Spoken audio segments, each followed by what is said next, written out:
ଯଦି ଆପଣ ସୁଭଦ୍ରା ଯୋଜନାର 5,000 ଟଙ୍କା ଯାହା ଜାନୁଆରୀ 22ରେ ଦିଆଯାଇଥିଲା ତାହା ଆପଣ ଯଦି ପାଇନାହାନ୍ତି ତାହେଲେ ଆପଣଙ୍କ ଆକାଉଣ୍ଟକୁ ଆସିବ ନା ନାହିଁ, ଯଦି ଆସିବ କେବେ ଆସିବ, ଯେଉଁମାନେ ପାଇନାହାନ୍ତି ସେମାନଙ୍କୁ ପୁଣି କେବେ ଦିଆଯିବ, ସମ୍ପୂର୍ଣ୍ଣ ଜାଣିବା ଏହି ଭିଡିଓରେ। ପ୍ରଥମେ ଜାଣି ନିଅନ୍ତୁ ଯେ ଏହା କେଉଁମାନଙ୍କୁ ଦିଆଗଲା। ଦେଖନ୍ତୁ ବନ୍ଧୁଗଣ, ଏଇଟା ସେଇମାନଙ୍କୁ ଦିଆଗଲା ଯେଉଁମାନେ ପୂର୍ବ ପ୍ରଥମ ଦ୍ୱିତୀୟ କିସ୍ତି ପାଇଥିଲେ ଆଉ କୌଣସି କାରଣରୁ ବାଦ ପଡ଼ିଥିଲେ। ସେମାନଙ୍କୁ ସର୍ଭେ କରାଯାଇକି ତାଙ୍କୁ ଭେରିଫାଏ କଲା ପରେ ପୁଣି ଥରେ ତାଙ୍କୁ ଯୋଡ଼ା ଯାଇଥିଲା ଆଉ ସେମାନଙ୍କୁ ଦିଆଯାଇଥିଲା। ତାପରେ ଦେଖନ୍ତୁ ତାପରେ କେଉଁମାନଙ୍କୁ ଦିଆଯାଇଥିଲା, ଯେଉଁମାନେ ପ୍ରଥମ କରି ଆବେଦନ କରିଥିଲେ 2025ରେ ଯେଉଁ ଆବେଦନ ହେଇଥିଲା ସେକେଣ୍ଡ ଫେଜ୍ଟା, ସେଠିରେ ଯେଉଁମାନେ ଆବେଦନ କରୁଥିଲେ ସେମାନଙ୍କୁ ମଧ୍ୟ ଏଥିରେ 5,000 ଟଙ୍କା ଦିଆଗଲା। କିନ୍ତୁ ଆପଣ ଶୁଣିଥିବେ ଯେ ଯେଉଁମାନେ ନୂଆ ଆବେଦନ କରିଥିଲେ ତାଙ୍କୁ 10,000 ଟଙ୍କା ଦିଆଯିବ ବୋଲି ସରକାରଙ୍କ ପକ୍ଷରୁ ଶୁଣିଥିଲେ। ଆପଣଙ୍କ ଜାଣିବା ପାଇଁ କହିଦିଆଯାଉଛି, ଗତ ଜାନୁଆରୀ 22ରେ ସେମାନଙ୍କୁ 5,000 ଟଙ୍କା ଦିଆଯାଇଥିଲା ଆଉ ଆଗାମୀ କିସ୍ତି ଟଙ୍କା ତାଙ୍କୁ ମାର୍ଚ୍ଚ 8ରେ ମହିଳା ଦିବସ ଅବସର ଦିଆଯିବ। ଅନେକ ଲୋକର ଆଶା ଥିବା ଯେ କେଉଁମାନେ ପଇସା ପାଇବେ ଆଉ କେଉଁମାନେ ପାଇବେ ନାହିଁ, ଚତୁର୍ଥ କିସ୍ତି ଟଙ୍କା କେବେ ଆସିବ।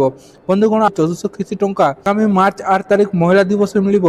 ଯେଉଁ ହିତାଧିକାରୀମାନେ ଯୋଗ୍ୟ ଅଛନ୍ତି ସେମାନଙ୍କୁ ତାଙ୍କର ଚତୁର୍ଥ କିସ୍ତି ଟଙ୍କା 5,000 ଟଙ୍କା ଦିଆଯିବ। ଆଉ ଯେଉଁମାନେ ଏବେ ପ୍ରଥମ କିସ୍ତି ପାଇଛନ୍ତି, ଯେଉଁମାନେ ନୂଆ ଆବେଦନ କରିଥିଲେ ସେମାନଙ୍କୁ ମଧ୍ୟ 5,000 ଟଙ୍କା ଦିଆଯିବ।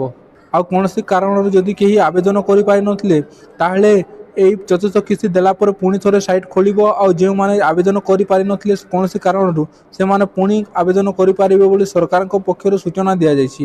ଯଦି ଆପଣ ପୂର୍ବରୁ କୌଣସି କିସ୍ତି ମଧ୍ୟ ପାଇନାହାନ୍ତି ଆଉ ବାଦ ପଡ଼ିଥିଲେ, ଆପଣ ସୁଭଦ୍ରା ଅଫିସିଆଲ ସାଇଟ୍କୁ ଯାଇ ସେଥିରେ ଗ୍ରିଭେନ୍ସ ଦେଇ ନିଅନ୍ତୁ। ମୁଁ ମୋ ପୂର୍ବ ଭିଡ଼ିଓରେ ବତେଇଛି ଯେ ଆପଣ କେମିତି ଗ୍ରିଭେନ୍ସଟା ଦେବେ, ଯାହାଫଳରେ ଆପଣଙ୍କୁ ଭେରିଫାଏ କରାଯିବ ଆଉ ଆପଣ ଯଦି ଯୋଗ୍ୟ ସାବ୍ୟସ୍ତ ହୁଅନ୍ତି ତାହେଲେ ଆପଣଙ୍କୁ ଆଗାମୀ ପର୍ଯ୍ୟାୟରେ ଆପଣଙ୍କ ସୁଭଦ୍ରା ଟଙ୍କା ଦିଆଯିବ।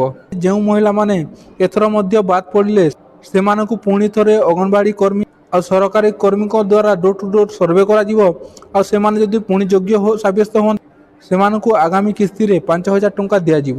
ମନେ ରଖନ୍ତୁ, ଚତୁର୍ଥ କିସ୍ତି ଟଙ୍କା ମାର୍ଚ୍ଚ 8 ତାରିଖ ମହିଳା ଦିବସ ଅବସରରେ ହିଁ ମିଳିବ। ଯେଉଁ ହିତାଧିକାରୀମାନେ ପୂର୍ବରୁ ଟଙ୍କା ପାଉଛନ୍ତି ସେମାନେ 5,000 ପାଇବେ ଆଉ ଯେଉଁମାନେ କଟି ଯାଇଥିଲେ ଆଉ ପୁଣି ଯୋଡ଼ି ହେଲେ ତାଙ୍କ ଟଙ୍କା ଯଦି ପାଇଛନ୍ତି ସେମାନେ ମଧ୍ୟ ଆଗାମୀ କିସ୍ତିରେ 5,000 ଟଙ୍କା ପାଇବେ।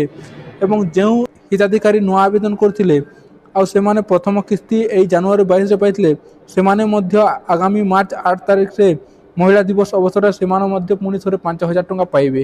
ଏହା ଥିଲା ସମ୍ପୂର୍ଣ୍ଣ ସୂଚନା।